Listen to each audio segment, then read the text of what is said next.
Hello, I'm Sam. I'm not mentally retarded, and what I did was absolutely normal. For me. I met a girl once. I went up to her on the street. Of course, I, like all guys, was hooked on her appearance. Within the first few minutes of getting to know her, I already felt a coldness coming from this girl, a sort of arrogance, but I still managed to get her number. Then I thought, maybe this is some kind of test. Okay, fine. The girl was hot, a 9 out of 10. If she had been acting right, I would have given her a 10. I asked her out to a cafe for some coffee, and she agreed. I, of course, don't come from the richest family. I dress like an ordinary guy. When she showed up for the date, I was kind of blown away by her outfit, and she was even more shocked by mine. There were some rings on it, it was shiny, there was some kind of pink fur all over it, and there was a choker on her neck. And she had at least 20 layers of makeup on. She looked at me and said something like, "Well, you could have dressed better. How about at least shining your shoes? And it wouldn't have hurt to get a haircut." I pretended like I thought she was joking. What a strange girl. We were meeting in a cafe, not at a fashion show. Okay, so we're sitting in the cafe and she decides to call me out and says, "I hear you're slurping. Ugh, it's disgusting." I almost busted out laughing and was going to tell her to eat a dick, but I restrained myself. What a prissy little bitch. With mutual disdain, we ended the date. As we parted ways, she said, "I liked you, but you need to change your image and some normal clothes from boutiques won't hurt you, and some more lessons in etiquette." I couldn't find the words to reply, but then a sick, ridiculous idea came to my mind. I wanted to hear her fart. Now, that would be a shame. Yeah, I want to hear it and for her to hear it and to see her reaction.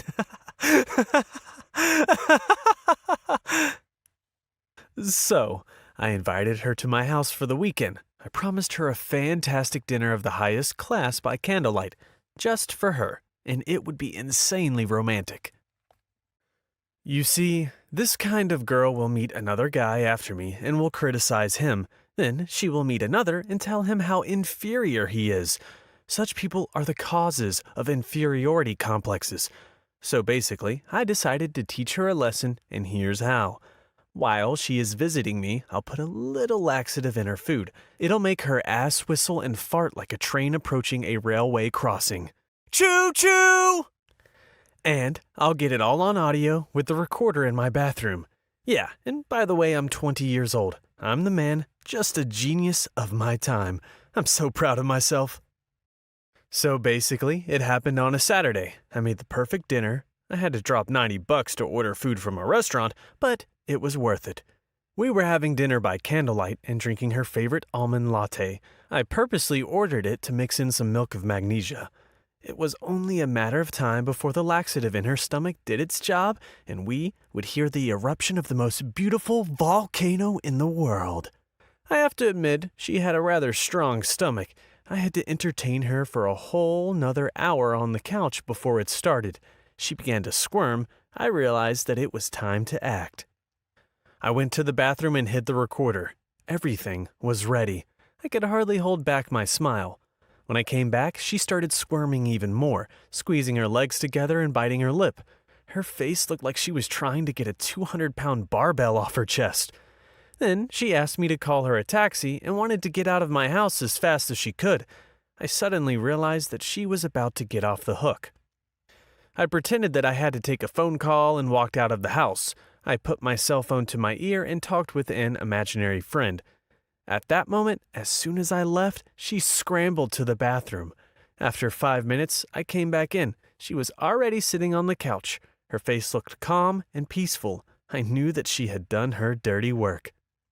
I couldn't wait any longer. I really wanted to hear it and immediately went to the bathroom, but she stopped me. Apparently, she wanted to kiss me, but I quickly realized that she just didn't want me to go to the bathroom after she had just been in there. I could imagine how much it must have stunk in there. My eyes would probably tear up. Okay, I'll wait. We went and sat on the couch again and talked for another half hour, and I must admit, I even liked Linda after she let off a little steam. That was this girl's name. So after half an hour, I got to the recorder and went outside to listen to it. Oh Lord, it was so loud. I was afraid that she would even hear it through the walls of my house. I muffled the recording and listened again. It would definitely be the hit of the season. Bad Guy by Billie Eilish. Hold my beer. I bet you $100 that if we launched this hit on the Billboard charts, it would win #1 song on the top 100. But let's get down to business. So I go over to her with a proud look on my face, and she looks at me confused. With the press of one button, we both hear. In a panic, she grabbed the recorder and tried to turn it off while the sound of her farting rang throughout the room. She was blushing so hard then. She just had no words. I even felt sorry for her for a second. I laughed and tried to explain to her why I did it. She also opened up and told me that her image was something imposed on her by her friends and her environment. She just couldn't be seen in ordinary clothes. She was afraid to look ridiculous, afraid to be laughed at. She always had to look good, both in life and on Instagram. She was extremely worried about what people thought of her, you know? This isn't just her problem, it's a global problem. I'll tell you, screw what other people think, and I told her the same thing. Several months have passed since then. We are still together, and you know, I still haven't deleted that recording.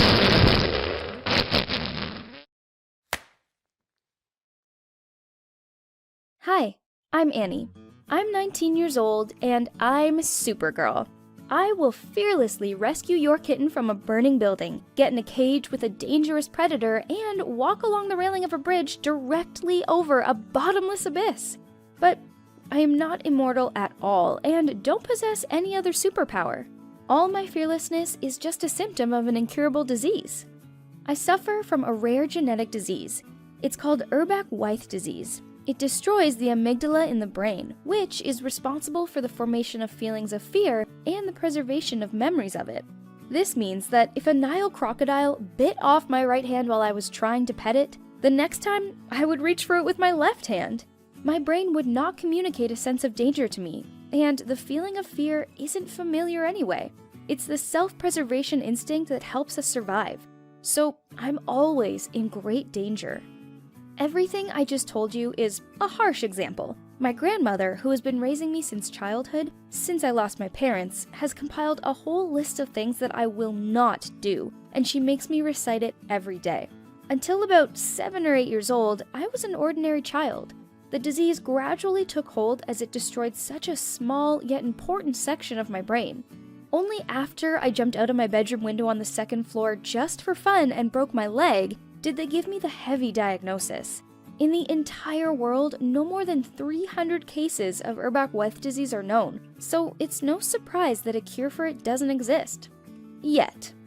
By the way, the first item on the list of things I was forbidden to do was to not go into a burning building.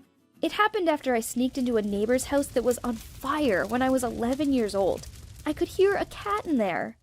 Luckily, the firefighters got me out just in time. For a long time after that, my grandmother made me repeat that I would stay away from fire. Not knowing the reason for my fearlessness, the kids at school began daring me to do various things. I always refused because I remembered my grandmother's instructions not to try anything new, since I couldn't assess the level of danger by myself.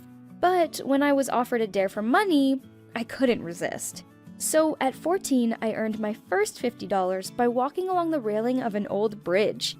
It wasn't very high, and the railing wasn't too narrow, and I happened to have pretty good sense of balance. But I realized that it was very cool to the guys when they handed me the money. New dares started pouring in. It became a kind of game under the unofficial name of Scare Me If You Can. The highest bid was that I could not spend even 1 hour in an old abandoned building known in the past as an institution for the mentally ill. I told them that it would be easy, and I would even stay there the whole night. The guys kept watch at the exit, and when it got dark, they all went home. I wandered through the empty corridors and went to bed on a piece of cardboard on the floor. The police found me in the middle of the night. My grandmother put the whole city on high alert when I didn't come home after school, and one of my friends gave away my whereabouts.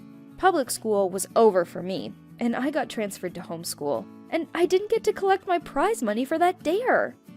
I celebrated my 16th birthday by going on a motorcycle ride with a guy I knew.